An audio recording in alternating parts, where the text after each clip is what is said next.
Саламатсыңдар ма балалар? Бүгін біз 3-ші сыныптың қазақ тілінің 83-ші сабағын өтетін боламыз. Балалар міндетті түрде подписаться батырмасын басып, біздің арнамызға жазылып алыңдар. Себебі біздің арнамыздан балалар қазақ тілінен басқа математика сабақтарын тегін оқып, үй жұмыстарыңды жасап, одан басқа балалар түсінбеген тақырыптарыңды қарап, бірге талдайтын боламыз. Енді балалар бүгінгі сабағымызды бастайық. Етістік туралы білетінімді еске түсіремін.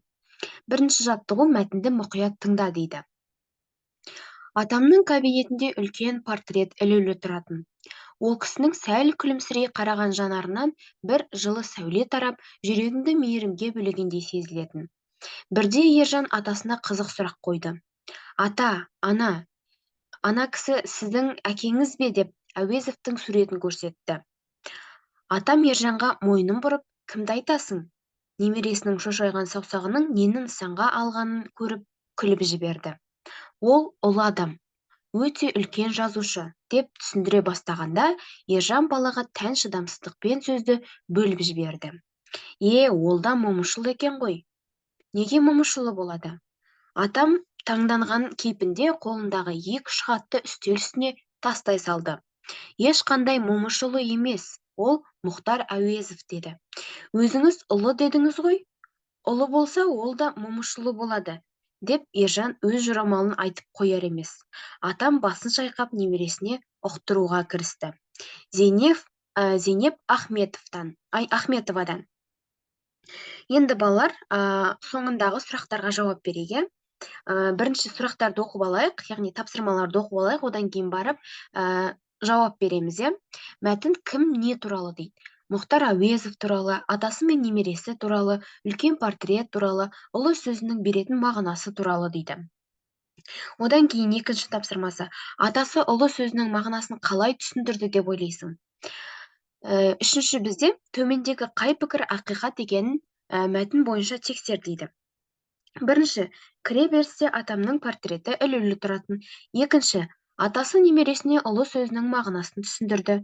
Үшінші, Ержанның жорамалы бойынша портреттегі кісі момышұлы. Келесі тапсырма балалар, ұлы деп қандай адамды айтады? Сұраққа жауап бер. Жаз, етістікке сұрақ қойып, астын сыз дейді. Енді балалар, біз бірінші тапсырмасын жасайық. Мәтін кім не туралы дейді. Енді балалар, мәтін бұл жерде үлкен портрет туралы. Келесі бізде атасы ұлы сөзінің мағынасын қалай түсіндірді деп ойлайсың дейді. Ұлы сөзінің мағынасы өте көп және терең. Атасы ұлы сөзінің мағынасын атақты деген мағынада түсіндірді. Ұлы деген сөздің мағынасы елге сыйлы, халықтың адамы дегенді білдіреді. Ал момышұлы сөзінде ұлы сөзді тегіне қосылып, кімнің ұлы екенін білдіріп тұр деп жауап беру мүмкін, атасы. Енді төмендегі қай пікір ақиқат екенін мәтін бойынша тексер дейді. Енді бұл жерде балалар ақиқат пікірлерді мен жазып қойдым. Бұл жерде балалар екінші және үшінші пікірлер бізде ақиқат екен. Яғни екіншісі атасы немересіне ұлы сөзінің мағынасын түсіндірді, және де үшіншісі Ержанның жорамалы бойынша портреттегі кісі момышұлы. Келесі бізде балалар, ұлы деп қандай адамды айтады? Сұраққа жауап бер дейді. Жаз, етістікке сұрақ қойып, астын сыз дейді. Енді бұл жерде балалар, ұлы деп атақты бұрынғы біздің ақындарымызды, жыршыларымызды айтады. Олар бізге үлкен мұра қалдырған. Сол себепті ол кісілерді ұлы деп атаймыз. Осылай балалар жауап береміз. Енді балалар, бұл жерден бізге етістіктерді табуымыз керек біз, оларға сұрақ қой деп тұр. Енді бұл жердегі бірінші етістік бізде айтады, не істейді? Айтады. Келесі, қалдырған. Не істеген? Қалдырған. Бұл бізде етістік. Келесі, атаймыз болады екен, етістік атаймыз. Не істейміз? Яғни балалар, айтады, қалдырған, атаймыз бізде етістікке жатады екен. Астын өстіп, 2 сызықпен сызып қоясыңдар. Енді балалар, оларды қандай қасиеттері атақты етті дейді. Тиісті белгімен белгіле дейді. Яғни мынандай дұрыс деген белгімен белгілеуіміз керек екен. Яғни балалар, бізде Мұхтар Әуезов және Бауыржан Момышұлы берілген екен. Оларды қандай қасиеттері атақты етті? Бірінші бізде балалар Мұхтар Әуезов.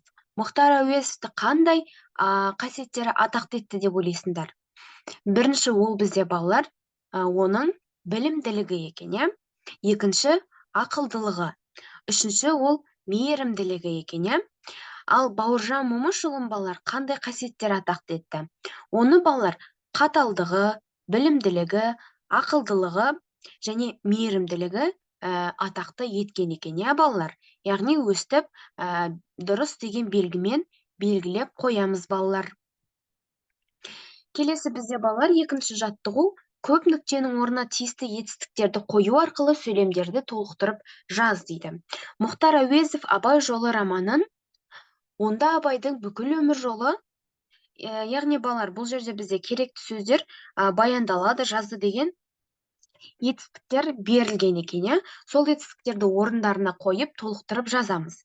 Одан кейін сөйлемді дейді етістіксіз айтып көр дейді. Етістік не үшін керек? Бірінші балалар сөйлемдерді жазып алайық, иә. Яғни балалар бұл жерде бұлай болады. Мұхтар Әуезов Абай жолы романын жазды. Онда Абайдың бүкіл өмір жолы баяндалады болады, иә.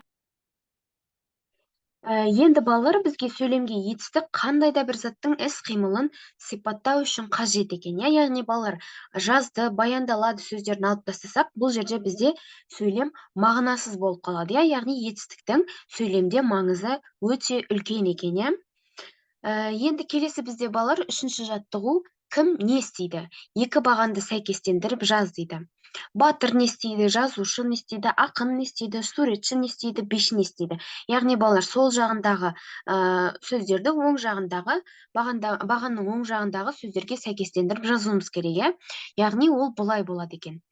Батыр ерлік жасайды, жазушы кітап жазады, ақын өлең жазады, суретші сурет салады, және де биші би билейді екен, иә. Осылай жазып қоямыз балалар. Осымен балалар біздің бүгінгі сабағымыз аяқталды. Подписаться батырмасын басып, біздің арнамызға жазылуды ұмытпаңдар. Біздің арнамыздан балалар қазақ тілі мен математика сабақтарын тегін оқып, үй жұмыстарыңды жасай аласыңдар. Келесі кездескенше сау, саламатта болыңдар.